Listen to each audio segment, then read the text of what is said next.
Bismillahirrahmanirrahim. Assalamualaikum warahmatullahi wabarakatuh. Alhamdulillahillazi ja'ala Ramadan syahrus siyam wa syahrul qiyam. Asyhadu an la ilaha illallah wa asyhadu anna Muhammadan abduhu wa rasuluh la nabiyya ba'dah. Subhanaka la ilma lana illa ma 'allamtana innaka antal alimul hakim. Hadirin pemirsa Siak TV yang dimuliakan oleh Allah Subhanahu wa taala. Di hari ini tentunya patut kita bersyukur kepada Allah Subhanahu wa taala. Karena Allah memperkenankan kita untuk bertemu dengan satu bulan yang sangat mulia, yang mana hadirnya bulan tersebut sangat dinanti-nanti bagi orang yang beriman kepada Allah. Hadirnya bulan tersebut sangat ditunggu-tunggu bagi orang yang mengerti bahawa begitu besarnya fadilah yang dijanjikan oleh Allah Subhanahu wa taala bagi orang yang berpuasa di bulan Ramadan, tentunya dengan imanan wahtisaban. Oleh karena itu hadirin kaum muslimin wal muslimat, soimin soimat, pemirsa Siak TV yang dimuliakan Allah Subhanahu wa taala. Hari ini bagi kita yang diberi kesempatan untuk bertemu dengan bulan Ramadan pada tahun ini patut kita syukuri.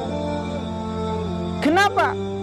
Karena sama-sama kita maklumi banyak di antara saudara-saudara kita yang ketika kita berada di bulan Rajab, bulan Sya'ban, doa yang kita panjatkan kepada Allah semuanya sama. Kita bermunajat kepada Allah dengan doa Allahumma barik lana fi Rajab wa Sya'ban wa balighna Ramadan.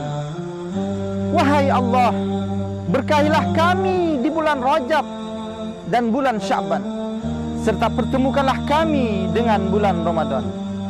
Namun hadirin soimin soimat yang dimuliakan Allah Subhanahu wa taala, ketahuilah sesungguhnya tidak semua di antara kita ketika berdoa dengan doa yang sama, tapi justru banyak di antara mereka yang doanya tidak dikabulkan oleh Allah Subhanahu wa taala.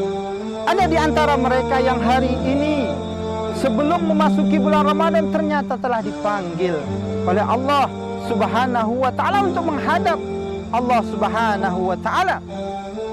Dan kita hari ini, bagi kita yang doanya diijabah oleh Allah Subhanahu wa taala, diperkenankan untuk bertemu dengan bulan Ramadan, bulan yang mulia ini, maka jangan pernah kita sia-siakan. Jangan pernah kita lewatkan sedetik pun waktu kita untuk melakukan hal yang sia-sia, yang tidak ada nilai ibadahnya di hadapan Allah Subhanahu wa taala. Hadirin kaum muslimin wal muslimat, soimin soimat yang dimuliakan oleh Allah Subhanahu wa taala. Oleh karena itu ketahuilah, bagi kita yang diberi kesempatan untuk bertemu dengan bulan yang agung ini, bulan yang penuh berkah ini, maka Rasulullah sallallahu alaihi wasallam mengkabarkan kepada kita. Rasulullah memberikan satu kabar gembira, sesungguhnya ada dua kebahagiaan bagi orang yang berpuasa di bulan Ramadan. Rasulullah sallallahu alaihi wasallam bersabda di dalam suatu hadis yang artinya sesungguhnya ada dua kebahagiaan bagi orang yang berpuasa. Yang pertama adalah farhatun indal fitri, kebahagiaan bagi orang yang berpuasa ketika ia berbuka. Sama-sama kita maklumi hadirin yang dimuliakan Allah, bahwa ketika kita berpuasa di siang hari, menahan lapar, menahan haus, lebih kurang 13 jam yang kita tahan, maka suatu kebahagiaan, dan kebahagiaan itu akan terpancar pada wajah kita ketika mendengar suara seruni berbunyi, ketika mendengar suara azan berkumandang, maka di antara kita yang berpuasa tentunya merasa suatu kebahagiaan yang nilainya tidak terhingga. Yang tadi perut kita lapar, maka bisa kita isi dengan makanan sehingga perut kita kenyang. Yang tadi tenggorokan kita haus, maka dengan suara azan, petanda masuknya waktu berbuka, maka tenggorokan kita pun menjadi basah. Dan itulah kebahagiaan yang pertama yang diberikan Allah bagi orang yang berpuasa di bulan Ramadan. Kemudian hadirin kaum muslimin wal muslimat, so'imin so'imat, pemirsa Syiah TV yang dimuliakan Allah. Kebahagiaan yang kedua bagi orang yang berpuasa adalah farhatun indal liqa'i rabbih. Kebahagiaan ketika bertemu dengan Rabb-Nya. Tak bisa kita pungkiri hadirin bahwa suatu saat kita nanti akan dipanggil oleh Allah Subhanahu wa taala. Pada masanya nanti, ketika masa itu tiba, kita akan dipanggil oleh Allah. Kita akan pergi meninggalkan dunia yang fana ini. Karena memang dunia ini adalah bukan tempat tinggal kita hadirin. Dunia ini tempat yang akan kita tinggalkan. Ketika kita menghadap Allah nanti, disitulah hadirin dimuliakan Allah, Allah akan menampakkan ganjaran pahala yang kita lakukan selama di bulan Ramadan. Allah akan tunjukkan begitu dahsyatnya, begitu besarnya, begitu agungnya nilai puasa kita serta ibadah-ibadah kita yang lainnya ketika di dalam bulan Ramadan. Disitulah nanti hadirin, baru akhirnya ketika Allah menampakkan amal ibadah kita, ketika kita bertemu dengan Rabb kita, maka disitulah kita akan merasakan suatu kebahagiaan yang tidak terhingga. Kita akan merasa suatu kenikmatan yang luar biasa karena amal ibadah puasa yang kita lakukan, karena banyak amal-amal ibadah kita yang kita lakukan ketika di dalam bulan Ramadan.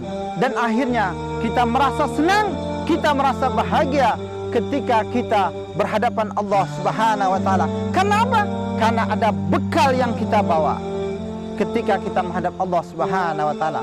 Namun bagi orang yang tidak berpuasa, bahkan puasanya tidak sungguh-sungguh, mungkin mereka lapar, mungkin mereka haus, tapi puasanya tidak membekas, tidak penuh dengan iman dan wahtisaban, maka mereka akan rugi nanti ketika berhadapan dengan Allah Subhanahu wa taala. Oleh karena itu hadirin, lagi dan lagi, mumpung kita masih di awal Ramadan, mari sama-sama kita memasang niat dalam diri kita, berazam dalam diri kita. Jangan pernah satu detik pun kita lewatkan hari demi hari kita, waktu demi waktu yang ada, yang Allah berikan pada kita untuk melakukan perbuatan yang sia-sia. Apalagi sampai kita tidak berpuasa, sampai kita melalaikan perintah yang telah diperintahkan oleh Allah Subhanahu wa taala. Berazamlah dalam diri kita. Semoga kita berharap Ramadan kali ini adalah Ramadan terbaik sepanjang sejarah hidup kita, karena tidak ada satu jaminan pun ketika bulan Ramadan yang akan datang kita akan dipertemukan kembali dengan bulan yang mulia ini. Oleh karena itu, mari sama-sama kita berniat agar Ramadan ini menjadi Ramadan terbaik sepanjang sejarah hidup kita. Wal afu minkum. Subhanakallahumma wa bihamdika asyhadu an la ilaha illa anta astaghfiruka wa atubu ilaik. Wassalamualaikum warahmatullahi wabarakatuh.